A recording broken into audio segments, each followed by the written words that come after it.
So welcome everybody who's just tuning in on Facebook. Welcome to our November book club meeting. It feels like we were here just yesterday doing October. So welcome everyone, and we'll get our introductions going and then we will get started. But as usual, during tonight's presentation, please feel free to comment any questions you have. And then after a short presentation, I'll start going through our audience questions. We have some questions of our own. So it's going to be a fun evening. Thank you so much, Maria. It's great to be here again for our third book club series. Will help me remember to promote our December book at the end of tonight's discussion. But we're very pleased to be joined where it's 3:30 in the afternoon outside of Las Vegas, Nevada by Professor Joseph Fry. Professor Fry is a distinguished professor emeritus from the University of Nevada, Las Vegas, where he enjoyed a career that spans a number of geographies and fields of research, historian of the South and of foreign policy. He's written on the 19th, 20th, and even a bit into the 21st century with American foreign relations. He earned both his master's degree and his PhD from the University of Virginia. And it seems when he finished at UVA, he was hired right away at the University of Nevada. Tonight, we're talking about one of his many fine books. Correct me if I'm wrong, I believe the Six of Six, Lincoln and Seward. But if you find Professor Fry's website, you'll see he's written on Henry Sanford, Diplomacy and Business in the 19th Century, John Tyler Morgan, The Search for Southern Autonomy, Dixie Looks Abroad, The South and Foreign Relations from 1789 to 1973, and the American South and the Vietnam War. So you can see his interests range broadly, so do his publications. Tonight, we're very pleased to have him share with us Lincoln, Seward, and U.S. foreign relations in the American Civil War era. Professor Fry, thank you so much. Thank you. I would like to thank Jeff and Maria and the Seward House Museum for inviting me to participate in this fall's book club series. I'm flattered to be included. I should probably apologize for false advertising, given the 7-year-old picture taken from the UNLV History Department's website. It is not quite up to date. And I'm sure my wife would urge me to apologize for my COVID beard as well. For many years, I served as the general editor of a book series titled Biographies in American Foreign Policy, which featured books of manageable length aimed at general readers and college students. And we published about 20 volumes, but I was never able to recruit anyone for a variety of strange reasons to work on William Henry Seward. So after 40 years of teaching segments on Civil War foreign relations and US imperialism, I decided to do it myself. When I turned to the Civil War diplomacy, however, it was very clear to me that I should do both Lincoln and Seward, hence the nature of this book. What I would like to do in the talk tonight is provide you a kind of overview of some of the major themes using, focusing on the partnership between Lincoln and Seward, and also using the Trent Affair and the diplomatic recognition crisis of 1862 as illustrative examples. And then finally conclude with a few remarks on Seward's tenure as Secretary of State under Andrew Johnson. The stronger side does not always win civil wars. 13 American colonies prevailed against the British. The North Vietnamese and the National Liberation Front defeated the United States. Outside intervention by a third party or parties was critical to both of these outcomes. The colonies, the Chinese and the Russians, Hanoi and the NLF. As these examples illustrate, foreign relations can play a crucial role in deciding civil wars. The North's success in forestalling European intervention in the American Civil War was critical to the Union's survival. Intervention on the side of the Confederacy would very likely have altered the war's outcome. While precluding British or French intervention, the United States also had to avoid war with any other country, which would have certainly ensured Confederate victory. President Abraham Lincoln and Secretary of State William Henry Seward were the Union's unlikely and highly successful foreign policy team. They had come to their respective offices from starkly different backgrounds. Seward had graduated Phi Beta Kappa from Union College at the age of 19, was admitted to the New York bar in 1822, joined a prominent Auburn, New York law firm, and married the boss's daughter. He and his wife, Frances, enjoyed a lavish lifestyle, replete with Tiffany glassware and imported wines. And by 1861, Seward had traveled to Europe twice. Born in a one-room log cabin with a dirt floor, Lincoln spent much of his hardscrabble youth doing manual labor and was self-educated. After he passed the Illinois bar in 1836 and married Mary Todd, the couple lived in one room above a Springfield tavern before purchasing a modest house for $1,200 where they lived until they moved to Washington. Lincoln had achieved solid middle-class standing, but his life was provincial and his lifestyle modest compared to Seward's. Both men gravitated toward politics, joined the Whig Party in the 1830s, became Republicans in the mid-1850s. Here again, Seward's record was significantly more impressive: 2 terms as New York's governor, a decade in the United States Senate. By 1860, he was the most recognizable, politically seasoned and accomplished member of the Whig Republican Party. By comparison, Lincoln had served 8 years in the Illinois legislature and 1 term in Congress, but he failed in 2 runs for the United States Senate. Despite challenging and debating Stephen Douglas in 1858 for Illinois' U.S. Senate seat, and speaking widely on behalf of Republican candidates, he acknowledged his relative obscurity when he asked an old friend in 1858, "What's the use of talking of me for the presidency, while Seward and Chase and others are so much better known to the people? Nobody, scarcely outside Illinois, knows me." Lincoln's nomination for the presidency by the 1860 Republican convention could have rendered the partnership even less likely. Seward was outraged that the nomination had been given to what he said a little Illinois lawyer. And after sulking briefly, he campaigned widely and effectively for Lincoln. Following his victory in a general election, Lincoln, as most people expected, asked Seward to become his Secretary of State. The president sought to reward all wings of the party and to recruit the best talent for his cabinet.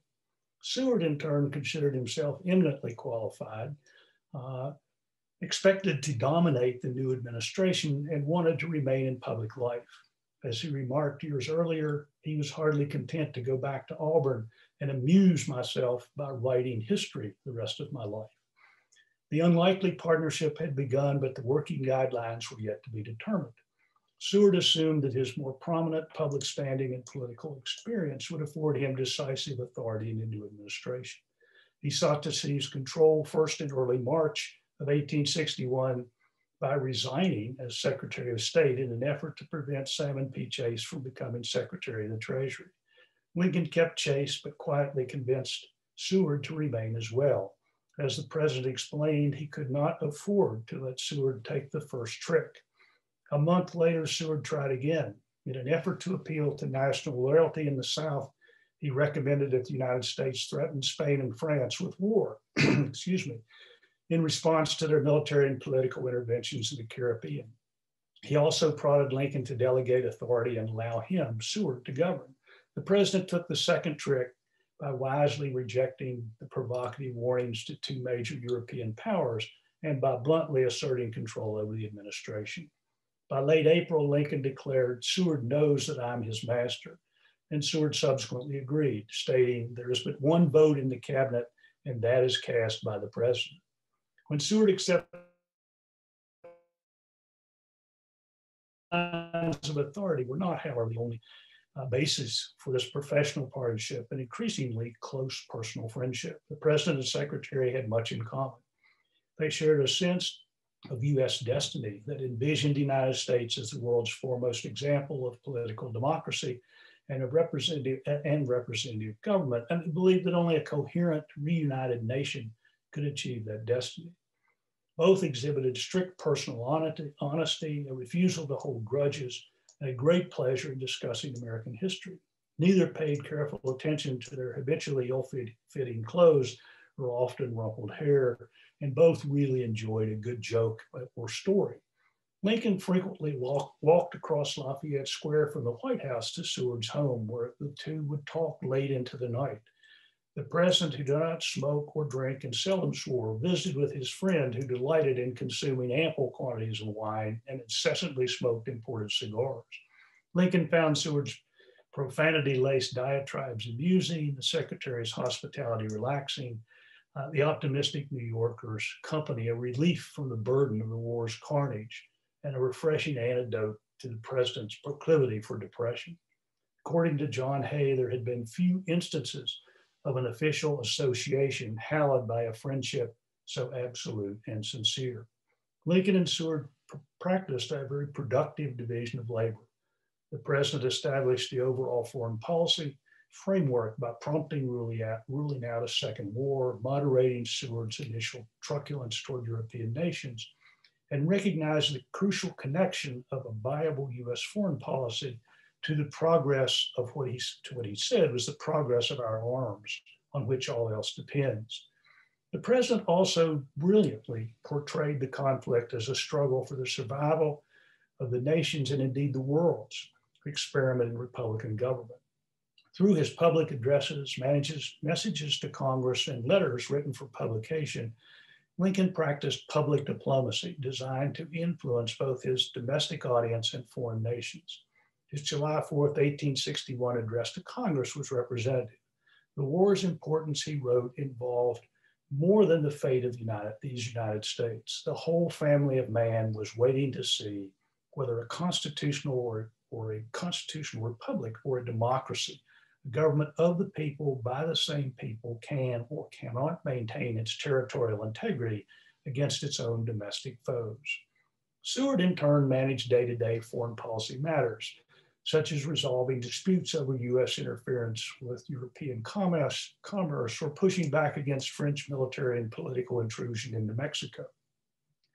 The secretary made his most significant contribution to US diplomacy by convincing Britain and France that diplomatic recognition of the South as an independent country or military intervention on the side of the Confederacy would lead to war with the United States. Seward practiced a form of brinksmanship in which he walked a diplomatic tightrope, which included enough bluster and threat to create uncertainty and caution in Britain and France, but not enough belligerence to provoke an unacceptable second war.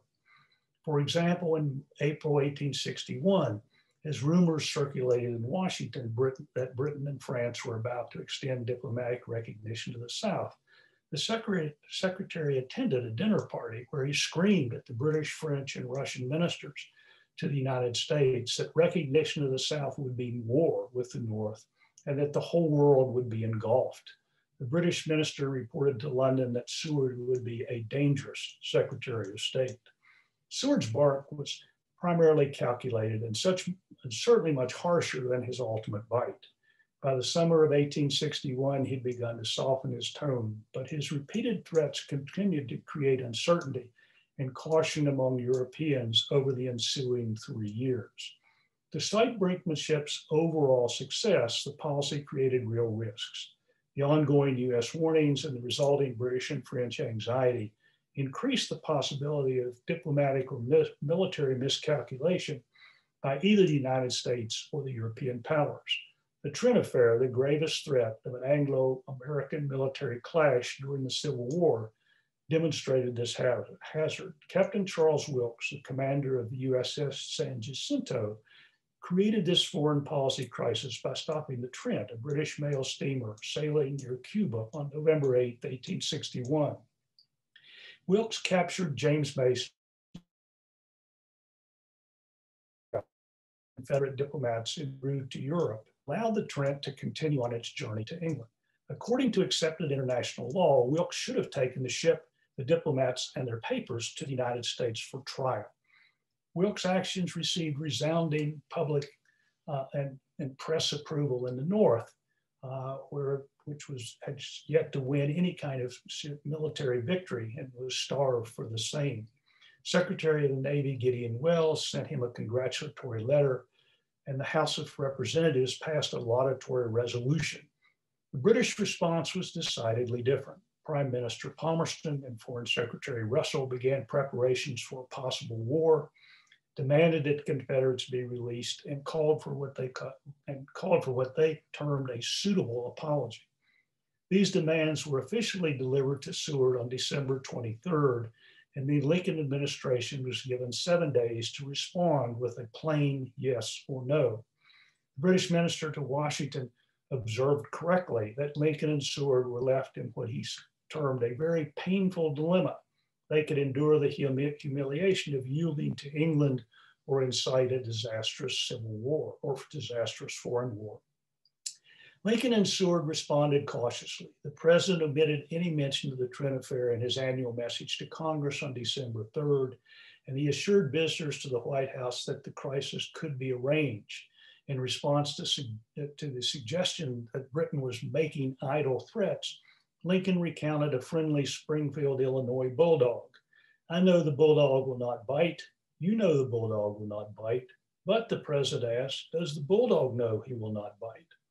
With one notable exception, Seward was equally restrained.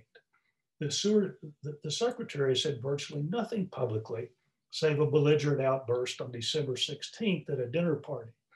His intentions were more apparent in peaceful reassurances to the French minister in Washington and the increasingly moderate tone of New York and Washington papers, a change which was generally attributed to the secretary's influence. As late as December 21st, Lincoln favored employing international arbitration to determine Mason and Slidell's fate. This was a bad idea. Since virtually all the major European countries agreed with the British position, it would have been difficult to secure a suitable arbiter. Moreover, proposing arbitration and quibbling over a settlement would have required going beyond Britain's 7-day deadline. When Lincoln gathered his cabinet for a 4-hour meeting on Christmas Day, only Seward came with a coherent plan to surrender Mason and Slidell, and he had written a 26-page draft of the dispatch he would send to the British. He noted that Wilkes had acted without instructions from Washington and had violated international law. Therefore, Mason and Slidell should be released, but Seward offered no apology. Instead, he congratulated Britain for accepting the US legal position, opposing the impressment of American citizens into the British Navy on the eve of the War of 1812 without the judgment of a prize court. A labored idea, but avoiding an apology. The cabinet met again the following day, and neither Lincoln nor any other cabinet member offered an alternate response. After the second meeting, Seward asked Lincoln why he had not stated a counter case as he had agreed to do. The president smiled and replied, I found I could not make an argument that would satisfy my own mind, and that proved to me your ground was the right one. Although Palmerston and Russell rejected Seward's intellectual sleight of hand regarding an apology, which his secretary had actually directed at his US audience, the British leaders agreed to de-escalate the crisis. And Seward then took over and largely sold this to the American public through dinner parties with key senators such as Charles Sumner, the chair of the Senate Foreign Relations Committee, and through his work with friendly newspapers that published the administration's point of view on this matter. By deftly maneuvering between national humiliation and a devastating war, Lincoln and Seward successfully concluded their first year of directing US foreign relations. The second year was no less harrowing, since Britain and France came frighteningly close to extending diplomatic recognition to the Confederacy. Recognition would have confirmed the South's legal standing, indirectly endorsed the institution of slavery, and enabled the Confederacy to contract loans and to forge political and military alliances. Humanitarian, economic, and strategic considerations prompted Britain and France to contemplate recognition during the summer and fall of 1862. The war seemed to have devolved into a horrifyingly lethal stalemate. The ongoing fighting threatened to devastate European economies by blocking access to raw cotton needed by their textile industries, and both nations viewed two weaker American countries as far more manageable than one increasingly powerful United States. Based on these perceived interests, the two great European powers debated from July through November whether to offer to mediate the conflict or to just recognize Southern independence. Seward promptly responded to both possibilities with his usual threat of war. The Secretary's brinkmanship was important, but Lincoln took the decisive step to combat the recognition threat. He acted on the assumption that what he said, no European power would dare to recognize and aid the Confederacy if it became clear that the Confederacy stood for slavery and the Union for freedom. On July 22nd, the president submitted a proposed draft of the Emancipation Proclamation to the cabinet. All slaves in states still in rebellion were to be freed as of January 1st, 1863. But the proclamation did not apply to the border states of Missouri, Maryland, Tennessee, and Kentucky. Emancipation, the president later emphasized, would help us in Europe by convincing them we are motivated by something more than ambition. According to a well-informed reporter, Seward's agreement was tardy and reluctant. Seward preferred that slavery be destroyed gradually by the North's advancing armies rather than by a proclamation, which he feared might provoke a backlash among anti-Black Northerners, alienate the border states, incite a slave revolt in the South, or induce European intervention to secure cotton. But just as Lincoln had deferred during the Trent affair, Seward fell in line behind the president. In an important contribution to the cabinet discussion, Seward urged delaying the proclamation's announcement until the Union had achieved military success. He feared the proclamation would be, quote, viewed as the last measure of an exhausted government on the retreat. Lincoln agreed, acknowledging this was a consideration he had overlooked. The ostensible military success came on September 17th, when Union forces stopped Lee's invasion of the North at the Battle of Antietam. 6 days later, Lincoln issued the Provisional Emancipation Proclamation. The immediate response from the European leaders and press was harshly critical. They denounced Lincoln's actions as transparently expedient and hypocritical, since he had declared slaves free in the South, where the United States had no control, but not in the border states occupied by Union forces. Seward promptly directed US diplomats to emphasize that European interference would be taking sides in a war between freedom and bondage. In short, even though he was uneasy about the proclamation, he moved quickly to take full diplomatic advantage. And by late 1862 and early 1863, the proclamation's impact became apparent. When British anti-slavery activists, Quakers, and working men held numerous meetings and demonstrations to endorse the proclamation, Lincoln responded to sympathetic petitions by writing letters to be published in British papers. He also provided a model petition for the use of Union backers. It asserted that no new nation whose fundamental object was to maintain and enlarge and perpetuate slavery should ever be recognized or admitted into the family of Christian and civilized nations.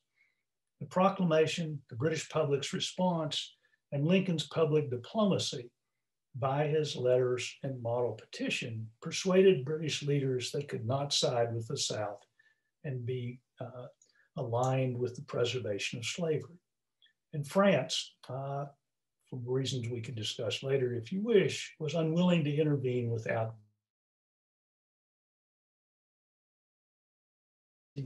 Seward concluded correctly, there was no prospect of foreign interference. The United States had escaped its most severe foreign policy crisis. Seward's stern warnings, geopolitical developments on the European continent, and the European realization that economic relations with the North outweighed access to Southern cotton had influenced the British and French. But Lincoln's decision to bring slavery to the forefront had provided the final and decisive deterrent to Confederate to recognition of the Confederacy. 1862 proved to be the pivotal year for U.S. Foreign relations. The final 2 years of the war were not without foreign policy irritations and conflicts, most particularly the strong and ultimately successful U.S.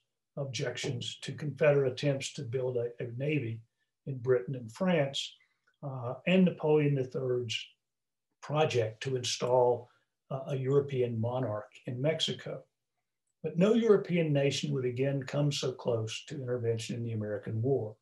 There would be no decisive economic, political, or military aid for the weaker South, and no US war with a third nation.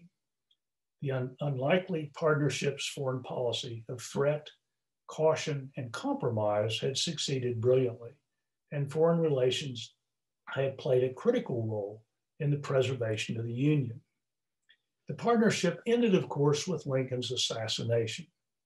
Seward miraculously avoided a similar fate on April 14, 1865, when Lewis Powell's knife narrowly missed his jugular vein. Seward survived and remained Secretary of State for another 4 years during the presidency of Andrew Johnson. His most prominent post-war accomplishments were his cautious but highly effective policies that helped defeat Napoleon III's French occupation of Mexico and the acquisition of Alaska, and his presentation of a vision for a US overseas empire. Excuse me.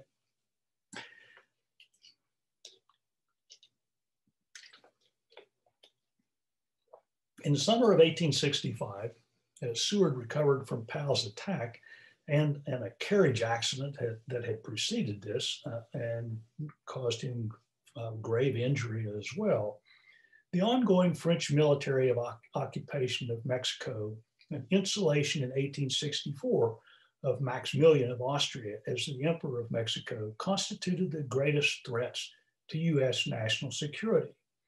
Both were part of Napoleon's grand design in which he sought to rejuvenate the Latin race in Europe, make Mexico a lucrative trading partner, and block further US expansion. By June 1863, French troops had captured Mexico City, and by June 1865, 40,000 troops, 40,000 French soldiers had achieved their most extensive territorial control in Mexico. Beginning in 1862, Seward and Lincoln had made it clear that the United States opposed the French occupation and recognized Mexican President Benito Juarez, rather than Maximilian, as the legitimate head of state in Mexico. But consistent with their one war policy, the Secretary and President Lincoln resisted pressure for US military intervention. Instead, the United States pursued a policy of neutrality, just as it was demanding of European powers relative to the American war. Seward recognized that the fierce Mexican resistance to French occupation, the mounting French military deaths and physical costs, and French domestic opposition to the project, and France's geopolitical challenges in Europe were very instrumental. Seward recognized these considerations, together with the steadily growing US military power, rendered the French project ever more vulnerable.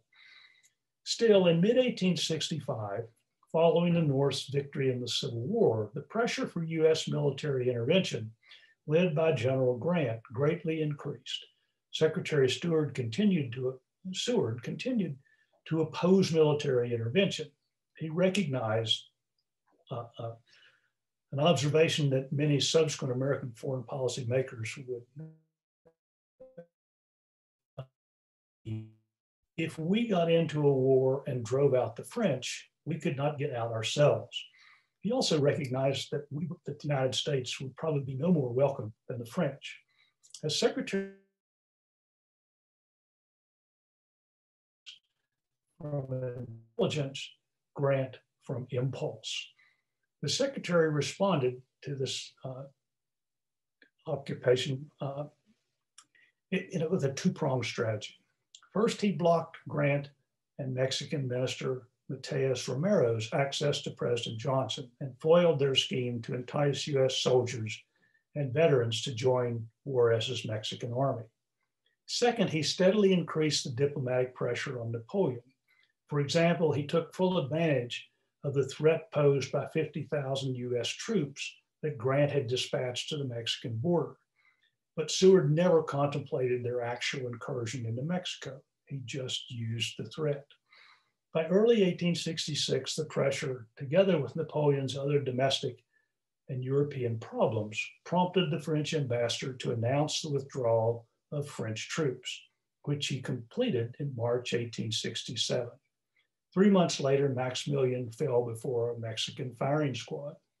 Seward had repulsed this ideological and geopolitical challenge to the Monroe Doctrine without ever mentioning the doctrine by name and without the loss of a single US soldier.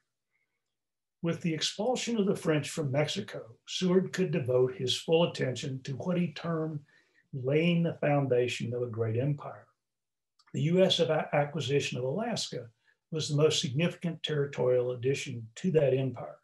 Seward had suggested the possible purchase of Alaska as early as 1854, had actually tried to further the process during and after the Civil War without success.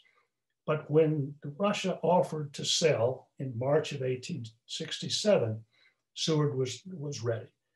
The secretary quickly closed the deal with Russian minister to the US, Edward Stoeckel, for $7.2 million. Signing the treaty at 4 a.m.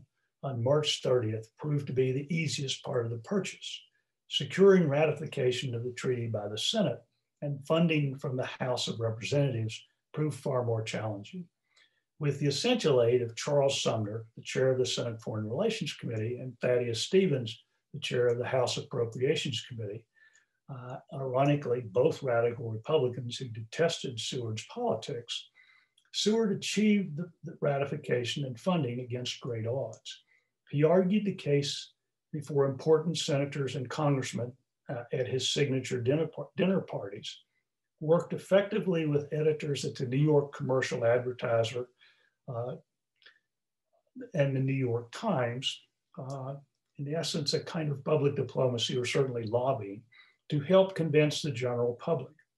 He solicited and circulated the endorsements of important military figures and scientific authorities, and he worked closely with veteran lobbyist Robert J. Walker. At Seward's suggestion, Stoeckel also engaged Walker, and the Russian minister spent approximately $130,000 for lobbying and what he termed the expenses of selected congressmen, including Stevens. Perhaps even more important, Seward had injected into the treaty the provision that Alaska would become US territory when the treaty was signed rather than when the funds were conveyed to Russia. US troops were dispatched to Alaska in October 1867, where they raised the American flag and took control, asserted American sovereignty. These actions made it virtually impossible for opponents of the purchase in the House to deny funding. Although Alaska was Seward's most important imperial acquisition, it was only part of his much more expansive imperial vision. He recognized the value of Alaska's natural resources, but also considered the territory as an important stepping stone for expanding US trade with East Asia. Here again, he had articulated this vision in the 1850s when he declared that real empire was the empire of the seas. Vast foreign trade, he thought, would be the vehicle for expanding US geopolitical influence and economic prosperity, and for spreading American Republican ideology and institutions. Dominating international commerce with East Asia was the key. In pursuit of that goal, Seward sought to acquire islands in the Caribbean,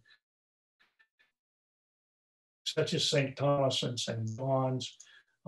He would have coveted Cuba or Puerto Rico, and he did the same for Hawaii, all as naval or commercial bases on the way to East Asia. He sought to build an interoceanic canal through Panama and to develop free and enlarged trade with China and Japan.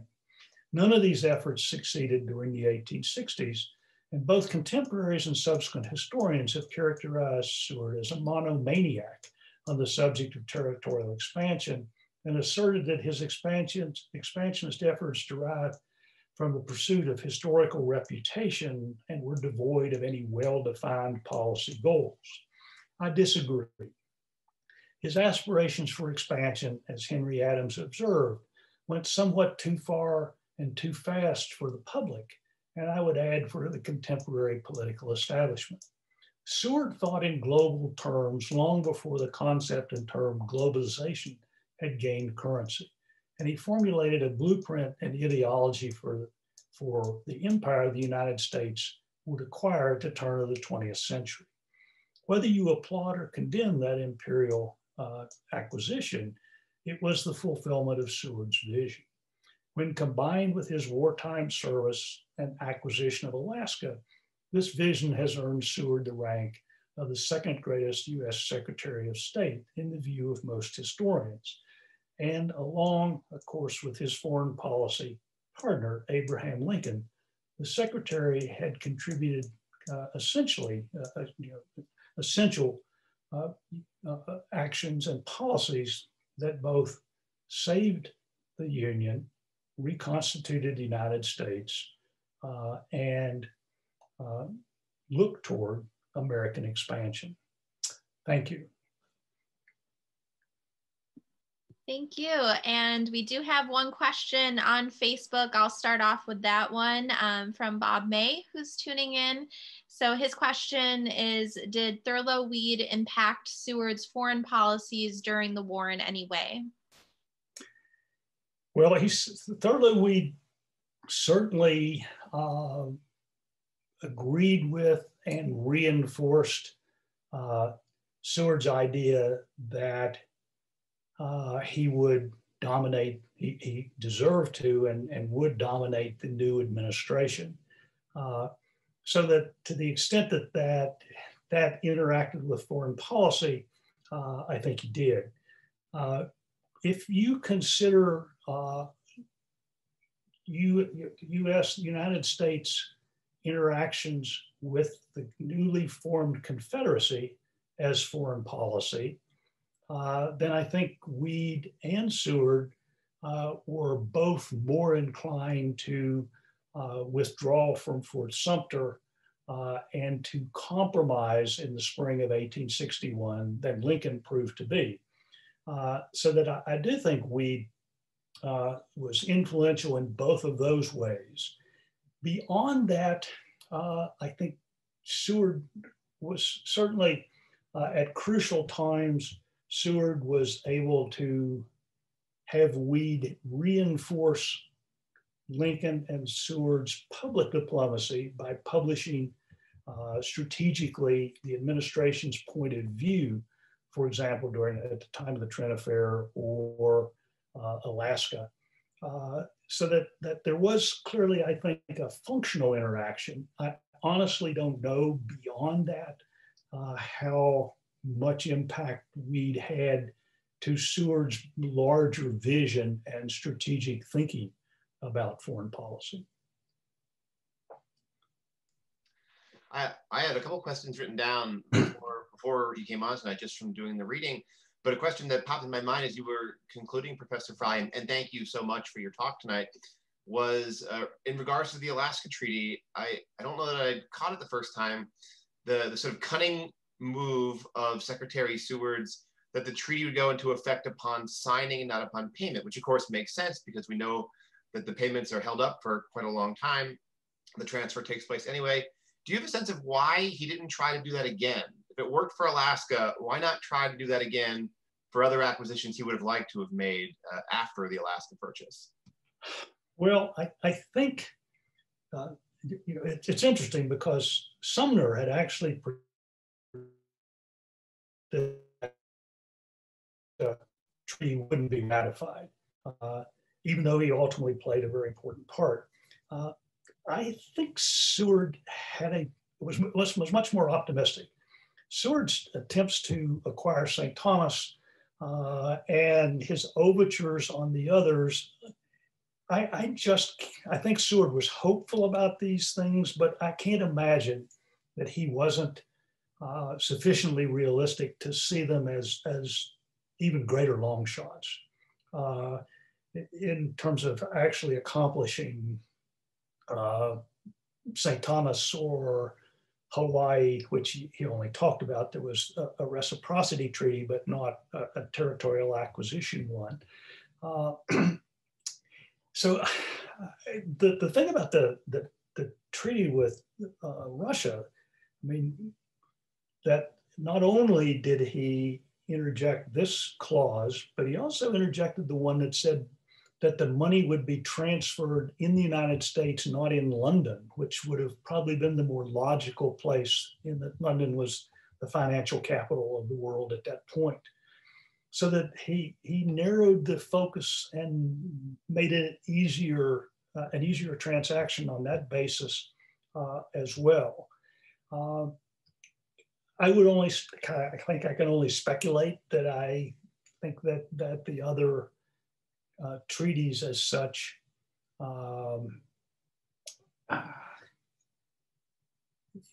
were I can't believe as realistic a political operative and as skilled as he was, that he probably didn't think that kind of thing was actually going to be doable. But again, as with with Professor May's question, beyond that, I'm not sure. Thank you, Maria. Am I okay to go again? Okay, great. She's nodding. So all the way back to the beginnings and your introduction, I really enjoyed a quote you have on page 6. Before you start chapter 1, you call yours an unapologetic synthesis of the rich literature on Lincoln, Seward, and U.S. foreign relations. And you quote Seward working on his own travels book, watching others put together books, selected, copied, rearranged with more or less skill from earlier publications. And you sort of joke that you're doing something similar, but it's quite a big undertaking to dive into such a deep field of scholarship on Lincoln. Maybe there's less on Seward, but there's still a considerably deep pool of Seward historiography. There's the Civil War history in general and foreign relations history. In your attempts to synthesize in your times with all these secondary sources, are you tracking a lot of changes over time? Are there disputes about Lincoln and Seward in this relationship? In your experience, were there disputes in the field? When you talked about the Trent affair, you note on page 73 that some students draw different interpretations from Lincoln's willingness to see Seward's point here. Are there a lot of divergencies or discrepancies in your view of the scholarship, or is the story you've told here pretty well agreed to by most scholars in the field? That's a big question. I think that in a general sense, in terms of the foreign policy discussion of the Civil War first, that it has moved to looking at the Civil War diplomacy from an international perspective, as opposed to a more narrowly bilateral one. For example, the United States and Great Britain, or the United States and France, of which there were really wonderful early books.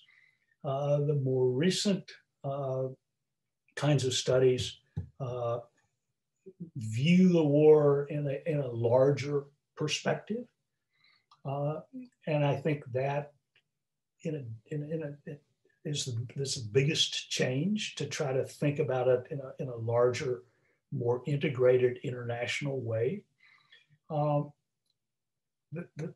The idea, I also think that more recent scholarship, which pointed me in the direction of thinking of just trying to think about Lincoln and Seward, has given Lincoln a much greater role in foreign policy.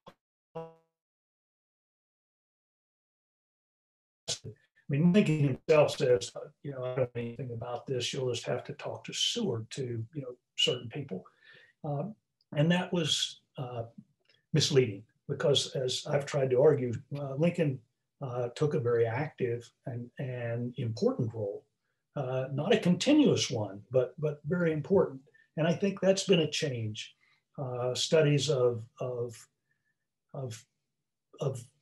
Civil War foreign policy, but also of Lincoln himself and foreign policy, have changed that kind of parameter and dynamic. I think that on the scholarship on Seward and Empire hasn't changed as much, and there hasn't been as much done in recent years. Although a young graduate student at the University of Kansas has published 2 articles, one last year and one this year, about Alaska, arguing that really there was overwhelming press support. There were only a few really active papers papers that were actively opposed to annexing Alaska. Hence, that there was a myth about Seward's folly, that not very many people actually thought in those terms. But by and large, the arguments for Seward, for and against Seward, as having an imperial vision and having a kind of coherent vision that would be fulfilled at the turn of the century, were largely argued in many ways in the 60s and 1960s and 70s and 80s, and not very many kinds of studies that I know of that were terribly influential more recently. I'm not sure I'm completely answering your question. If not, re-ask the parts that I haven't done. No, I don't think I closed it very well, but no, you have. Really, I was interested in changes over time, maybe disputes within the scholarship about how to read Lincoln and Seward. And so you've answered it very nicely. And I know Maria, I think, maybe has some more audience questions, but thank you so much. Okay. Thank you. And first, as a follow-up to what you were just talking about, we had one comment as you were giving your answer saying, from Bob May again, big disputes over Black colonization policies by Lincoln and Seward, perhaps? Yes, and of course, Professor May has addressed the issue of colonization in the most recent book. I think, for my reading on that, that's the most discerning and useful discussion of that aspect. Seward, of course, was very pro-immigration. Coming into the United States, and he was never very taken with the whole idea of colonization. It kind of ran counter to his sense of how the flow of people in and out of the country should go. And Professor May's discussion of Lincoln and colonization is just so engaging and informative. But even he's not completely sure, as I read it. It doesn't come down on one way or the other about, definitively one way or the other about. Lincoln persisted with this idea, well into the war. But again, from my looking at this, as I see Seward as a really discerning, realistic politician, Lincoln certainly was the same. And for Lincoln to actually thought that he had either the money or the transportation, or actually that very many Black people were going to agree to this,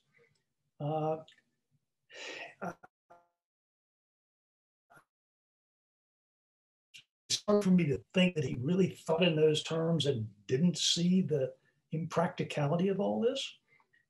That said, he persisted in trying to have Congress pass these by appointing people to look over the possibility to manage colonization. So that I agree, that's a really important topic about which other people know so much more than I. But it is a very engaging and I would say in some ways confounding thing to try to sort out. But absolutely an important part of the historiography. No argument from me on that. And we have another question that came in from Gina that says, how did Seward influence the State Department in the years after he was gone? I don't think he did. Well, I think he probably, how did he influence the State Department after? Well, he only lived, as you all know, approximately 3 years after leaving the State Department. So certainly during that time, he exercised no personal influence. I'm not sure that those people at the turn of the century who argued for establishing a protectorate over Cuba, acquiring Puerto Rico, Guam, the Philippines, and Hawaii, certainly they looked back at previous expansionist efforts, and if they weren't actually absolutely inspired by these efforts, they certainly used them to reinforce their own arguments at the turn of the century.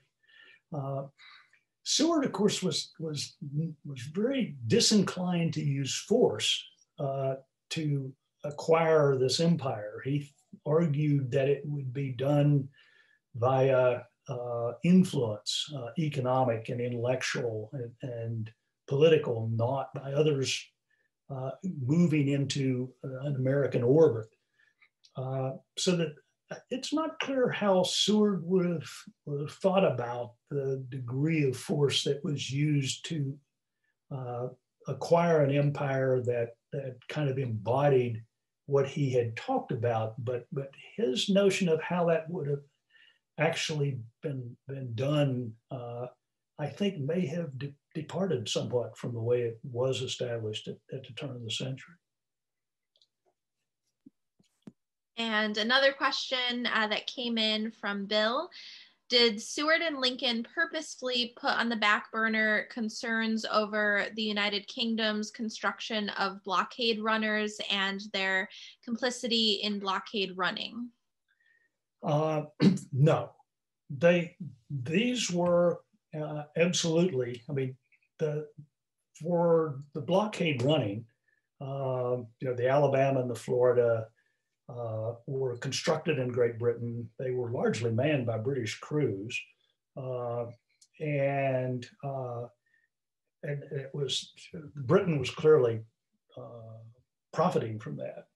But I think, and certainly Seward and Charles Francis Adams never, they reminded the British of this consistently, and they complained about it, and they tried to acquire, and did through a Union Secret Service operation, evidence that the British were, by 1863, constructing. They had a Confederate Navy under construction, about 6 ships, 2 of which were ironclads, these ships that were theoretically would have crossed the Atlantic, although it's doubtful they could have made it, and ram wooden US ships enforcing the blockade.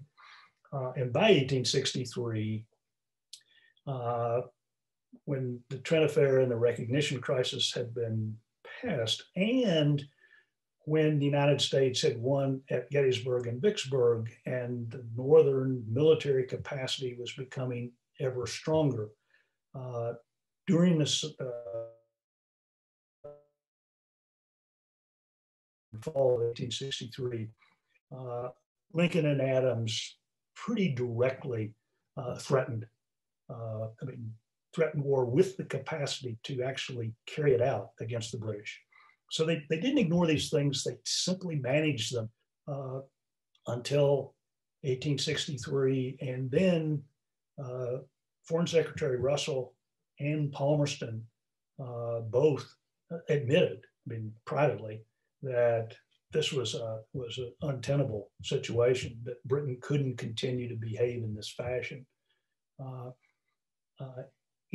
Actually, in early 1862, they formally recognized the legality of the blockade, and then, of course, they stifled and stopped the construction of the Confederate Navy in 1863. So I think there were just more immediate issues they had to manage before 1863, when they directly confronted the Navy, the construction of the Navy issue. So, and of course, France, Napoleon III had given the Confederacy the go-ahead to build a Navy in France, which also Seward and the State Department stopped in 1863 as well.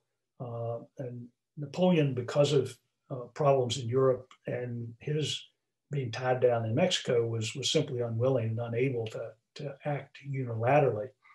So the prospects of Confederate naval construction ended in both Britain and France in 1863. It's a good question, because it was a very, very important issue. And we also have a follow-up to that question that Bill also wrote as kind of a clarifier.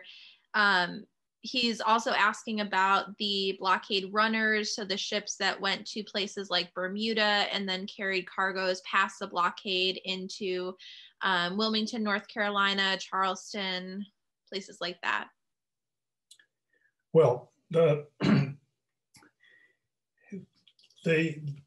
blockade runner, the ships from Europe, primarily from Britain, of course, sailed to the West Indies, where they downloaded the cargoes into much smaller ships that tried to run the blockade, and often did. But in 1862 and 1863, the U.S. Navy did, in fact, almost, they tried to, in some ways, blockade the West Indies. We had ships hovering off of what were technically neutral ports and intercepting many of these, harassing the British ships. And this led to great friction. And Lincoln's comment was to give up on all splits. In other words, we'll harass them as much as we can, but we shouldn't let this become the basis for real conflict with Great Britain.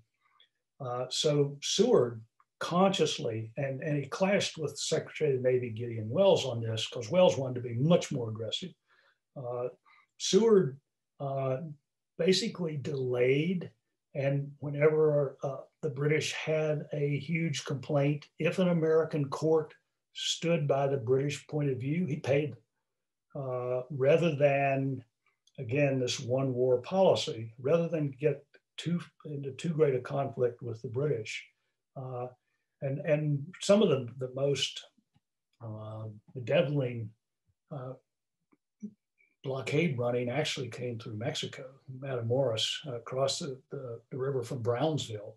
And here again, Navy and the State Department of the United States did all they could, but weren't willing to push this to the point of actual conflict with Great Britain. And interestingly, the British were on the same page on this.